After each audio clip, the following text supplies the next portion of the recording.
আর মাত্র 500 বাবা। গরু মুরগির দাম বেশি, আজকে সবাই মাছ খাবা। চিংড়ি মিংড়ি রুই টুই বল নাকি কাতলা, শিং মাছ নিয়া ভাবিরে জোল রানতে কোন পাতলা, ইলিশ আসছে দিয়া দেই কালকে আবার বৈশাখ। বাপ সাপ দেখে আমগো মনে হয় কি লাট সাপ, গরিব মানুষের বৈশাখ, ইলিশ মাছ না পুঁই শাক। সিলভার কাপ না তেলাপিয়া, আমার দেন পাঙ্গাস মিয়া।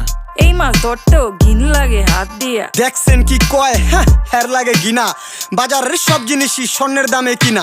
ঘু খায় সব মাছে, কালার খায় পাঙ্গাসে, ডিম পারে মুরগি আর ব্যথা পায় রাজা হাসে। দুঃখ কমু কার কাছে, টাকা নেই কা হাজার হাজার, চলো বাবা যাইয়া দেখি কি অবস্থা কাঁচা বাজার। ওই মিয়া হাত দিবেন না, মরিচের কেজি 1000। দেখতাছেন না মরিচ গার্ড দিতে রাখছি বডি গার্ড। এইটা আবার কোন পাট, আলিপ লাইলার সিনবাদ? যেইটা দরুম স্টক করুম তয় তরকারি জিন্দাবাদ। 80 টাকার বেগুন, বেগুনের অনেক গুণ। বেগুন লেয়া হইছে খুন, আমার দেন ধুন্দুল। পটল লন কহিলন লাউ নাইলে কদু। তোর মুখে অনেক মধু, লাউ আর কদু